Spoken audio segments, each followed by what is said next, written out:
A lot of people, just like any other day, went to play Minecraft. The difference is that this time they were met with a red screen, an error, authentication failure, or could not connect. Yes, thousands of people around the world started reporting the same problem. Minecraft simply went down. No, it's not a rumor. The game servers actually went offline, impacting Java Edition, Bedrock, and Realms. The official game pages displayed instability alerts, confirming that something serious was happening. This even showed up on sites like Down Detector. The graph shows a spike in complaints about the error affecting thousands of users. Naturally, those unaware panicked. On Twitter, many expressed shock, from casual survival mode players to those programming mods, servers, and data packs. There were even people sending me DMs saying that Java was going to be discontinued because Mojang was going to focus entirely on the Bedrock version. And by the way, honestly, I still think that in 10 years Java might cease to exist, but that's a topic for another video. The truth is, it was just a big scare. Microsoft experienced a structural failure that impacted many of its services. Though delayed, everything was resolved within hours. But what if this scare was only the beginning? Believe it or not, Mojang is being sued and faces real risks of losing. This has been a hot topic abroad for months. It's possible that Minecraft as we know it today could come to an end. I'm not exaggerating. It really is a serious issue involving Mojang's guidelines. As funny as it may seem, Mojang has a problem. But why? The story is long and complicated, but it involves pixelated firearms, a programmer, sleepless nights, and a sudden rule change by Mojang. We're talking about the case of Kian Ambrose, a kid who grew up playing Minecraft, learned how to program, and became a developer. Someone who, beyond being dedicated and passionate, had the stubbornness to never accept that won't work. After years of practice and study, he took a big risk. He wanted more than a typical server filled with reused minigames and common mods. He wanted something bold and attention-grabbing that could unite a community around an original idea. He wanted to combine Minecraft's cute sandbox with a bold, controversial element, gun battles. And don't think it was amateur. Kian invested thousands in marketing, hired help, promoted it on social media, and planned every detail. From the combat mechanics to progression, it was his chance to turn his passion into a career, hobby, and business. But then, just when everything was about to take off, came the cold shower. On the eve of the launch, Mojang put their foot down. Weapons and rifles do not meet adult content requirements for commercial servers. In other words, suddenly, it was forbidden, and that's when the sandcastle started to crumble. The argument was weak and contradictory. Giant servers like Hypixel already featured minigames with weapons and explosions, yet no one had ever objected. To make matters worse, Mojang's own marketplace sold packs with digital weapons and even stylized shootouts. Why block the server of an independent guy specifically? For the community, the answer was obvious: double standards. The successful ones who brought money and prestige to Mojang thrived, while small creators were mercilessly cut down. Kian's project, set to start strong, was abruptly stopped before it began. Then came the worst part. What bothered Kian and other developers wasn't just the ban itself, but the way everything happened. Mojang updated the end-user license agreement, the contract that sets the rules for Minecraft. This happened without warning, announcement, or official statement. It was like changing soccer rules mid-game, leaving everyone confused. Suddenly, those who invested time, money, sleepless nights, and their reputation faced the threat of vanishing overnight. But Kian didn't just complain. He and other developers went after Mojang looking for answers. The question was simple. If weapons were banned, did that also mean swords, crossbows, and existing combat items in the game? The answer was brief, blunt, and unmistakable. The ban covered only firearms. Swords, bows, and crossbows remained permitted. Initially, this detail felt like a relief, but on closer look, it highlighted the inconsistency. If firearms were the issue, why does Mojang allow similar content on larger servers and in the marketplace? The contradiction planted the seed for something bigger, a lawsuit. Amid the confusion, Mojang's enforcement team arrived to provide a brief respite. They said that until a final decision was made, third-party servers could still use firearms. No one would be shut down right away, but this was only a temporary pause, not a real solution. It was basically saying, you can continue for now, but the rule might change at any time. For those deeply invested in the project, this instability was nearly as serious as the ban. That's when Kian decided to check if all this nonsense was legal. He studied European legislation, focusing on consumer protection. No surprise, he learned you can't simply change a digital contract's rules suddenly without notice, transparency, or alternatives. It's like that saying goes, lawyers are the most annoying group in the country, and to sum it up legally, Mojang had a big problem. But Kian knew picking a fight with Mojang and Microsoft wasn't naive. Was like facing the Wither with only a shovel. Impossible. Like Bettina at school aiming for a perfect 10. It just wasn't going to happen. It's like Neymar trying to score from the moon. I'll shoot from here. AC's Asamus has it was sensation. The chances just seemed minimal, but giving up was never part of the plan. Before jumping in, he tried the proper route, seeking help from Swedish legal institutions, contacting European agencies and alerting authorities, but no one wanted to get involved. He made a public appeal in early 2025 in a video that truly sparked the entire story. It wasn't a brief outburst or a random social media post, but a detailed, evidence-filled account. Screenshots and comparisons that showed the server drama was just the tip of the iceberg. Kian said it began in April 2023 when he received what he described as an illegal contractual action from Mojang. He had invested time and money in something that was suddenly invalidated by a unilateral rule change. In the video, he went all in, bluntly walking into Mojang's house and putting his feet on the couch. He noted, for example, that Mojang and Microsoft quietly changed the end-user license agreement without notice, violating the transparency required by European law. He also said these practices border on gambling, accusing the company of using confusing clauses to hide the true impact of loot boxes. Those random reward boxes that, according to him, work like digital slot machines in disguise. And the most serious detail was when he showed how these boxes were specifically targeted at children, often without supervision, exploiting the vulnerability of an audience that isn't mature enough to deal with addictive mechanisms. As I said, he went deep and didn't hold back. This wasn't just a single mistake or unclear rule. It was a system built to benefit the company. And the word Kian used several times was, quote, protection, unquote. According to Kian, the entire end-user license agreement, the terms and the clauses are a way for the company to protect itself. But as I said, suing a billion-dollar company isn't like starting a server for the weekend.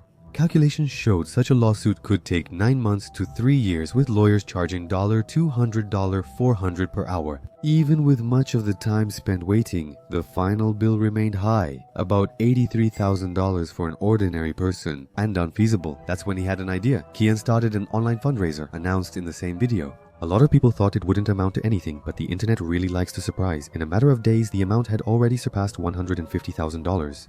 Enough money not only to cover the cost of the lawsuit, but also to hire specialized lawyers and ensure strong representation. Does the community really like to see things burn? Anyway, a simple outburst from a fan turned into an official fight against a giant. That's when Björn Pasha, from the Swedish Bar Association, appeared in a video confirming the case would be a class action lawsuit against Mojang. This means multiple community issues would be addressed, putting Mojang under pressure from all sides. The plan is simple: reverse the forced account migration and restore deleted old profiles. To make the company follow consumer protection laws, notify users about changes and offer players a real choice. To remove the hidden clauses that currently allow practices comparable to gambling. Ultimately, to prove a billion-dollar company can't just change the rules. In the middle of the game, without resistance, Mojang has a big problem. In the video, he and the lawyer say they are motivated not just by indignation, but by their real chance of winning. It feels like a campaign, with the entire internet supporting the cause. Foreigners think this may be the first time the community has cash, a skilled team, organization, and patience can actually challenge a company like Microsoft and gain something tangible. And finally, answering the question, could Minecraft end up as we know it? Yes. Given the scale of the movement and the news coverage, many things may likely change due to this mobilization. Changes to the end-user license agreement, changes to the marketplace, changes to the team, and so on. Several things we knew are now facing legal and public pressure and may change from how we know them. And, well, since it's something Swedish, since it's about things from the European Union, I don't have public evidence that the process has advanced or that a trial or formal decision has occurred. But that's a very interesting story, and it's worth remembering that it wasn't the first time Mojang was sued. The first notable case occurred in 2011 when Mojang was still small and Minecraft was just gaining global popularity. The studio wanted to launch a new digital card game called Scrolls, but ended up running into a giant of the industry, the owner of the Elder Scrolls franchise. Using the name Scrolls could confuse the market, as everyone already linked the word to their role-playing game series. ZeniMax, parent company of the Elder Scrolls, took the dispute to Swedish courts, seeking to immediately stop Mojang from using the name. Famous Notch responded with irony, even suggesting they resolve it with a player versus player match. Mojang argued that Scrolls is generic and can't be monopolized by any company. The court granted an injunction letting Mojang use the name temporarily during the dispute. and at the end of 2012, the parties reached an agreement. Mojang gave up the Scrolls trademark but kept the right to use the name only for that specific game. What was prohibited was creating sequels or other similar titles. In other words, Mojang 1 walked away with their head held high and managed to release the game. And it's funny, or at least curious, how Mojang, throughout so many years of history, went through several legal problems. At any moment they were walking a tightrope. They were about to end, and we had no idea. The second major lawsuit was different, involving Unilock, a company known as a patent troll. For those who have never heard of it, a patent troll basically doesn't create anything, doesn't develop anything, doesn't release any games. What they do is buy super vague and generic patents and then sue companies that in some way end up using a similar idea. It's like if someone had patented pressing a button to open a door and then went around suing everyone who made a game with doors. That's what happened in 2012 when Unilock targeted Mojang. The target, Minecraft's authentication system for Android, that basic check where the game connects to a central server to verify if you purchased the official version or are using a pirated copy. So far nothing remarkable, but Unilock claimed this procedure violated one of their patents and was their credit. And here's the absurd part. The patent basically said the following quote, verify a software license through communication with a central server, end quote. Yes, that was it. Any application that depended on online login, cloud updates, or even purchase validation fell under this description. If successful, Unilock could use it to sue much of the tech industry. It's like a programmer patenting a single line of code and suing anyone who uses that same code. The lawsuit was filed in the Eastern District Court of Texas, a place famous in the United States for being friendly, in quotes, to this kind of company. It's no coincidence the district was known for juries more open to patent arguments and quick decisions favoring trolls. In other words, that's where Jimmy from Better Call Saul and Breaking Bad would hold his trials. It was an ideal opportunity for a clever lawyer to get money from Mojang. But Notch didn't ignore it and, as usual, voiced his opinion on Twitter. He said spending time and money defending himself from a patent troll was outrageous, and he wasn't alone in his frustration. The Minecraft community was also outraged. Players and developers saw that as a direct attack. Not just on the studio, but on the whole idea of innovation in the market. Mojang didn't back down either. Rather than settling quickly like many do to avoid hassle, they hired lawyers and chose to fight back. The strategy was simple and aggressive. Show Unilock's patent was invalid because it was too generic. Unfortunately, the lawsuit dragged on for years with appeals and uncertainty, but the final decision came in 2016. The court invalidated Unilock's patent, allowing Mojang to escape the lawsuit and helping curb such companies in gaming.